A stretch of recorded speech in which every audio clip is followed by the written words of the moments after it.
Alhamdulillah, KTT ke-43 ASEAN dan KTT lainnya telah terlaksana dengan baik dan lancar, dan walaupun di tengah situasi yang sulit, keketuaan Indonesia menghasilkan banyak hal sebagai upaya menjaga perdamaian, menjaga stabilitas, dan menjaga kemakmuran kawasan.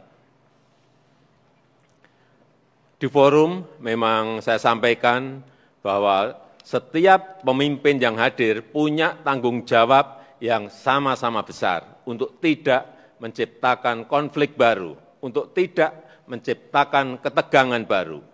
Dan di saat yang sama kita juga punya tanggung jawab untuk menurunkan tensi yang panas, untuk mencairkan suasana yang beku, untuk menciptakan ruang dialog.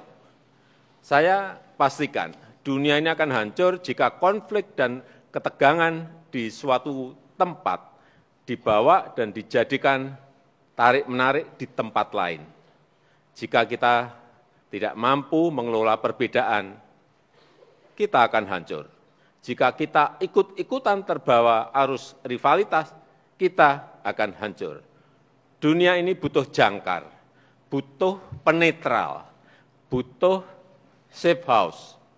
Dan saya bisa pastikan bahwa sampai saat ini ASEAN telah berada pada track yang benar untuk bisa menjalankan peran tersebut, menjadi kontributor stabilitas dan perdamaian, serta menjadi epicentrum of growth. Setelah melalui proses yang panjang dan sulit, akhirnya kita berhasil mensepakati EAS Leaders Joint Statement mengenai epicentrum of growth. Sekali lagi, ini bukan proses yang mudah, tarik-menarik geopolitik yang sangat kental, mengingatkan saya seperti saat G20 di Bali. Tapi, alhamdulillah, konsensus tercapai. Selain itu, ASEAN sebagai bagian dari kawasan Asia Pasifik terus bekerja keras, berkolaborasi, dan mengajak seluruh pihak untuk menjaga perdamaian dan stabilitas di kawasan. Indonesia dan ASEAN juga terus mensuarakan kepentingan negara-negara Pasifik, kepentingan negara berkembang, termasuk hak untuk mensejahterakan rakyatnya melalui hilirisasi industri. Dan kesepakatan di bidang ini, alhamdulillah juga berhasil kita capai untuk pengembangan end-to-end ekosistem EV yang didukung penuh oleh RRT, Jepang, dan Korea. Terakhir, terkait Myanmar, ASEAN akan terus melanjutkan upaya Indonesia melalui keketuaannya telah menyampaikan 5 langkah ASEAN untuk membantu Myanmar. Salah satunya melalui pembentukan mekanisme Troika. In the forum, I did in fact state that every leader present have an equally big responsibility to not create new conflicts, to not create new tensions, and at the same time, we also have responsibility to lower heated tensions, to soften frozen situations, to create space for dialogue. I can guarantee you, if we are not able to manage differences, we will destroy. If we join the currents of rivalry, we will be destroyed. This world needs a safe house, and ASEAN is on the track to be able to perform those roles. And after going through difficult process, we finally agreed the EAS Leaders Joint Statement on Epicentrum of Growth. Indonesia and ASEAN also continue to voice the interests of Pacific countries the interest of developing countries, including right to bring prosperity to their people, and undertake industrial downstreaming. Thank you. The President welcomes 4 questions, 2 questions from Indonesian media and 2 questions from foreign media. We will now give the floor to the first question. Baik, Pak, saya Nina dari Harian Kompas. Pertanyaan saya mengenai apakah saat ini kan kita menjadikan isu ASEAN sebagai pusat pertumbuhan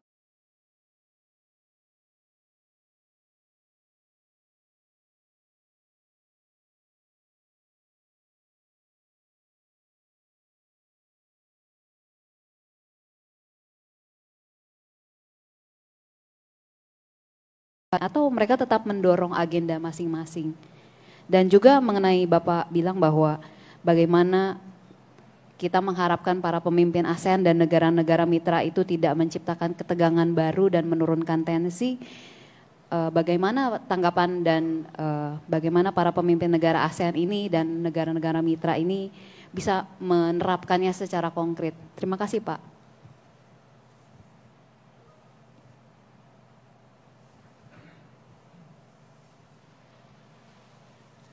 We now give the floor to the second question.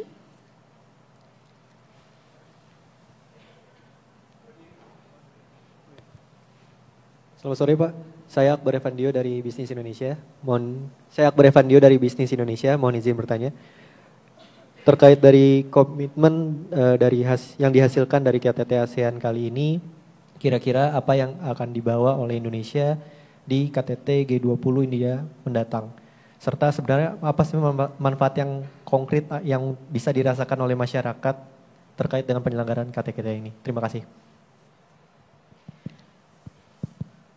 Now we give the floor to the third question.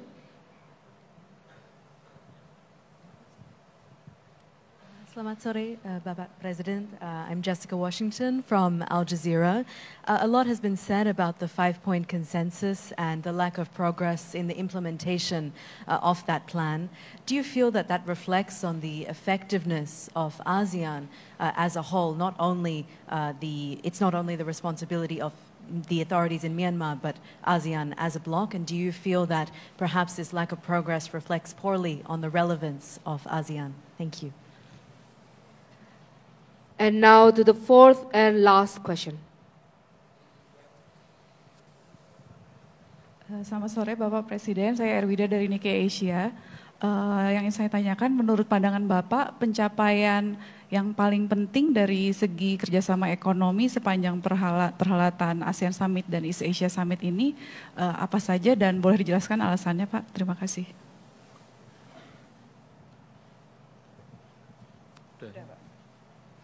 Ada yang pertama Pak ya?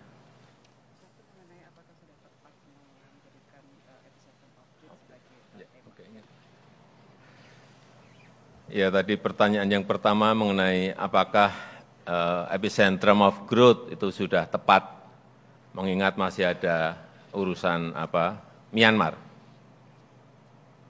Tepat, sangat tepat, karena di tengah rivalitas dan ketegangan geopolitik, dunia ini butuh poros agar tetap berputar pada jalurnya. Dan ASEAN punya potensi besar untuk itu. Karena pertumbuhan kita, growth di ASEAN di atas rata-rata dunia. Bonus demografi juga ada. Stabilitas politik juga terjaga. Dan saya melihat menjadi tugas Indonesia bersama negara ASEAN lainnya memastikan bahwa seperti saya sampaikan, kapal ASEAN harus terus berlayar.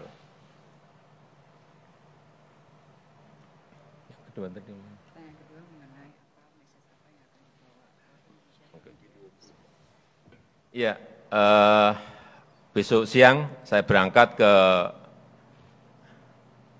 G20 Summit di India. dan komitmen apa yang akan kita bawa ke sana. Menurut saya, stabilitas dan perdamaian adalah kunci kemakmuran, bahwa dunia membutuhkan safe house, bahwa kolaborasi dan kerjasama itu harus diutamakan. Dan Indonesia akan terus menyuarakan kepentingan negara berkembang terkait inklusivitas dan hak-hak untuk mensejahterakan rakyatnya, termasuk di dalamnya adalah industrial downstreaming, hilirisasi industri. Dan terkait dengan Myanmar, apakah efektivitas ASEAN itu ada? Karena ada yang menyampaikan tidak ada kemajuan. Perlu saya sampaikan bahwa ASEAN akan terus melanjutkan, sepakat untuk terus melanjutkan upayanya, dan kita dalam keketuaan Indonesia telah dilakukan 145 engagement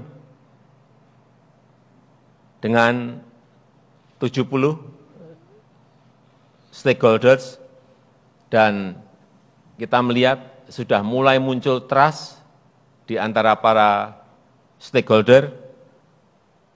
Ini akan kita lanjutkan. Memang untuk menciptakan perdamaian selalu butuh waktu yang panjang, tapi tidak apa, kita harus terus melakukan.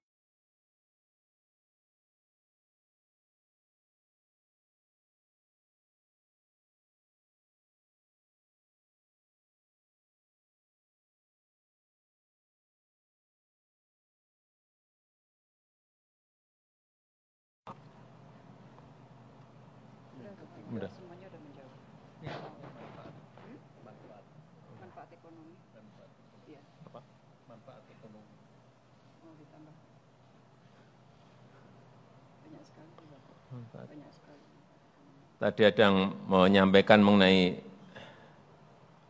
manfaat ekonomi.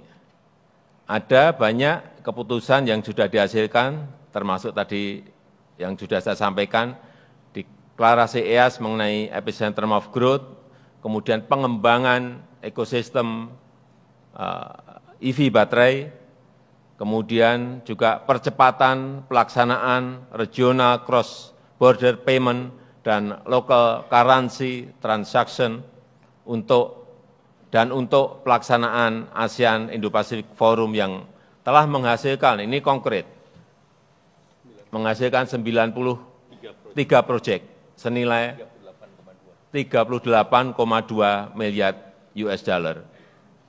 Ini adalah sekali lagi, ini adalah kerjasama konkret yang bermanfaat untuk rakyat.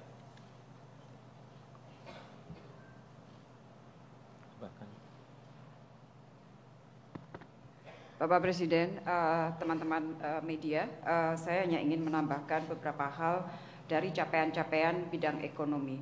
Kalau teman-teman lihat di KTT yang ke-42, apa yang dihasilkan oleh KTT ke-42, most of them responded to the need of the people.